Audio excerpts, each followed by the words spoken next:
Miss হবে না আপনার পছন্দের টিভি শো, দেখুন জি5 অ্যাপে একদম ফ্রি। গ্রামটা একেবারে পটে আঁকা, দূর দূরান্তে শুধু সবুজ সবুজ, মাথা উঁচু করে রয়েছে গাছ, তার মাঝখানে একটা মিষ্টি হাসি নিয়ে রয়েছে। বসেও সবাই মিলে নমস্কার বাবু, বসুন বসুন বসুন বসুন বসুন। এটা হচ্ছে লাটাগুড়ির ক্রান্তি মোড়, সেখানকার রায়পাড়া। হ্যাঁ, আমি সব জেনে গেছি এখানে এই অঞ্চল সম্পর্কে। আর এই হচ্ছে আমাদের বান্টি বর্মন, তাই তো? নমস্কার বান্টি। সঙ্গে কে রয়েছেন? সঙ্গে উনি আমার মা। মা কি নাম আপনার? শুক্লা বর্মন। শুক্লা বর্মন। আর বাবা? হ্যাঁ বাবা। আমি ধরে ফেলেছি। কি নাম আপনার? আমার নাম হচ্ছে বিমল বর্মন। বাহ, তুই বলবো? হ্যাঁ হ্যাঁ। কোন ক্লাসে পড়া? এখন আমি সেকেন্ড ইয়ার।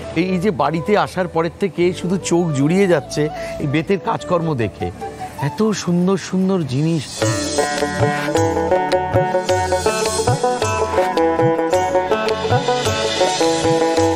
বাবা তৈরি করেন? হ্যাঁ বাবা তৈরি করেন। কত বছর ধরে করছেন বিমল বাবু? প্রায় 25-26 বছর ধরে করছি। এটা কি খুব লাটাগুড়িতে প্রচলন আছে যে এই কাজটা? আমরা লাটাগুড়িতেই কাজ শেখা আমাদের, আর লাটাগুড়িতে খুব চলতো আগে। আচ্ছা। এখন মোটামুটি বাইরেও চলে, মানে আমরা যে মাল বানাই সেটা শিলিগুড়িতে দিই। আমার তো ওই দোলনাটা দেখে চোখ ফেরাতে পারছি না, এত সুন্দর দেখতে দোলনা। আহা হা হা হা। মাটি, তুইও কি কাজের সঙ্গে যুক্ত? এই কয়েক বছর থেকে আমিও বাবার হাতে হাতে একটু একটু করে এই কাজটা আর কি শেখা বাবার থেকেই। বাটি, এটাই কি ওয়ার্কশপ? হ্যাঁ, এটাই কাজ হয়, এইখানেই বাবা কাজ করেন। আমিও বাবার সাথে হাতে হাতে এখানেই কাজকর্ম করি।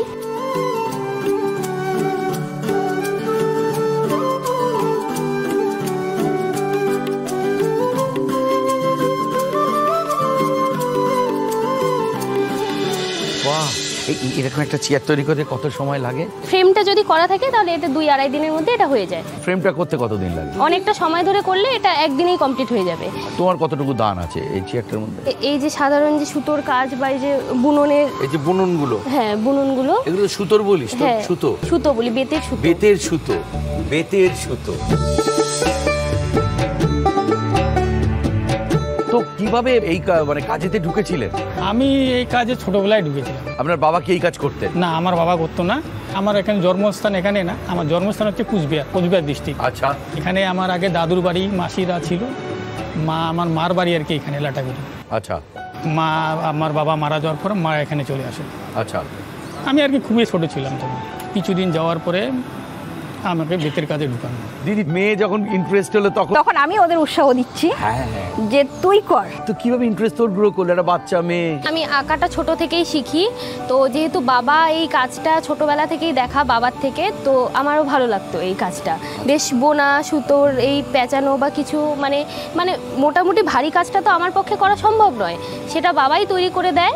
আর সাথে বাবার সাথে সাথে এই যে বোনা বা ছোট ছোট যেই কাজগুলো হয়, ওই বোনার কাজগুলো আমি বাবার সাথে সাথে করে থাকি। এর ভবিষ্যৎ আছে, মানে এর থেকে ভালো অর্থ আসে, মানে সংসার চলতে পারে? হ্যাঁ, সংসার চলার মতো মানে হয়ে যায়। সংসারে কি আগে অনেক অভাব ছিল যেটা এখন অনেক কমেছে? বাবারা অনেক কষ্ট করেই মানুষ হয়েছে, এবার বাবা সেই অর্থে আমাদেরকে কোনোদিনও সেরকম কষ্ট করতে দেয়নি। আপনি যখন বিয়ে হয়ে এসেছিলেন তখন এই বাড়ির পরিবেশ কিরকম ছিল? এই কাজের পরিবেশ কিরকম ছিল? তখন তো এরকম ছিল না, এখন তো মনে করেন যে এভেলেবেল এই কাজগুলো। আগে তো ফরেস্ট থেকে মানে বেত কেটে এনে তারপরে কাজ করতে হতো, কিন্তু এখন তো সেটা করতে হয় না। এখন তো আসাম থেকে আসছে শিলিগুড়ি থেকে আমরা নিয়ে আসছি, নিয়ে এসে বাড়িতে কাজ হচ্ছে। এই যে দূরে কুলোগুলো দেখছি, এগুলো কি কার তৈরি? এগুলো আমার বানানো।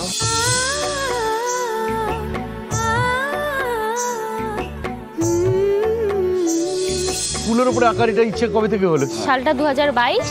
আমার মামারা কাজ নিয়েছিল আমাদের পাড়ায় প্যান্ডেলের কাজ, দুর্গাপুজো। হ্যাঁ দুর্গাপুজোয়। তো সেখানে মামা আমাকে বললো একদিন এসে যে দেখ, বাইরের থেকে তো আর্ট করে, তুইও তো আর্ট শিখিস, তাহলে তোর কুলোগুলো যদি প্যান্ডেলের মধ্যে লাগানো যায় তুই কি আর্ট করে দিতে পারবি?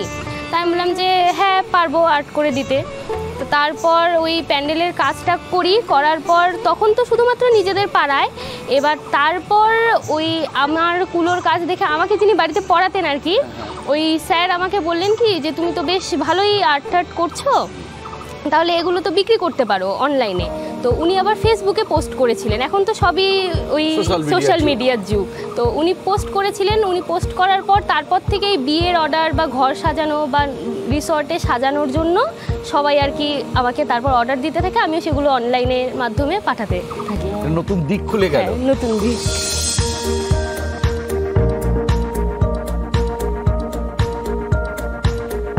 কি শুধু ভালো লাগার থেকে তৈরি হলো নাকি অন্য কোনো দরকার ছিল? উপার্জনটা করে যদি বাবার একটুখানি চাপটা কমাতে পারি তাহলে সেটা আমার ক্ষেত্রেও ভালো, বাবারও অনেকটা সুবিধা হয়ে যাচ্ছে, আমাকেও সবসময় বাবার কাছে আর চাইতে হচ্ছে না, মানে নিজের রোজগারের ওটার একটা আলাদাই মজা থাকে। খুব সুন্দর, স্বাবলম্বী হওয়া যায় নিজে।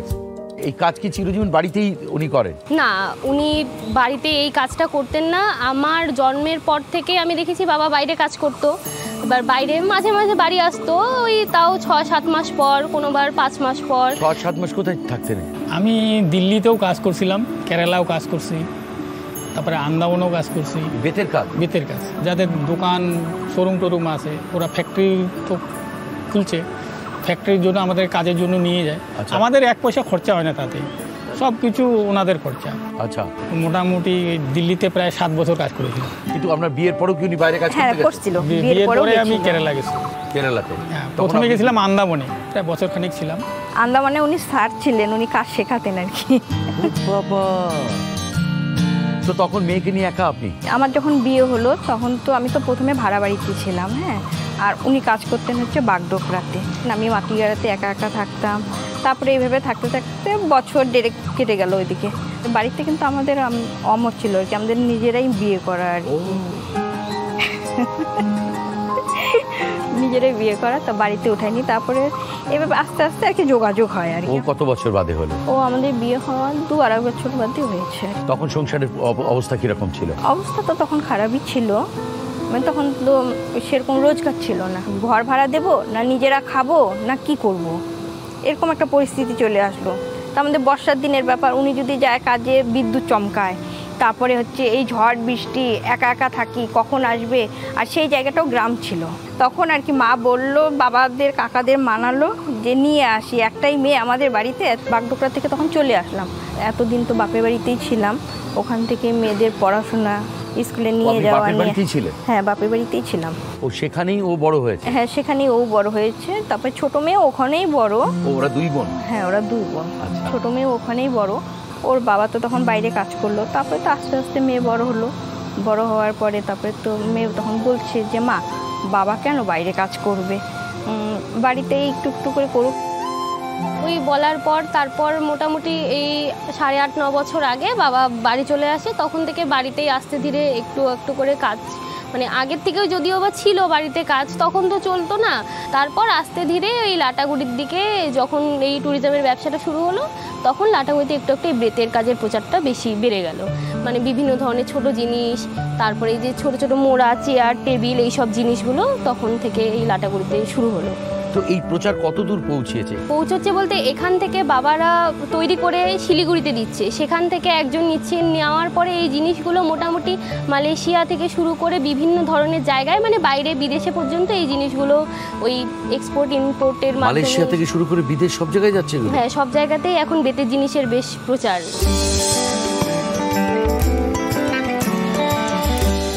জি5 ডাউনলোড করুন আর সব এপিসোড দেখুন একদম ফ্রি।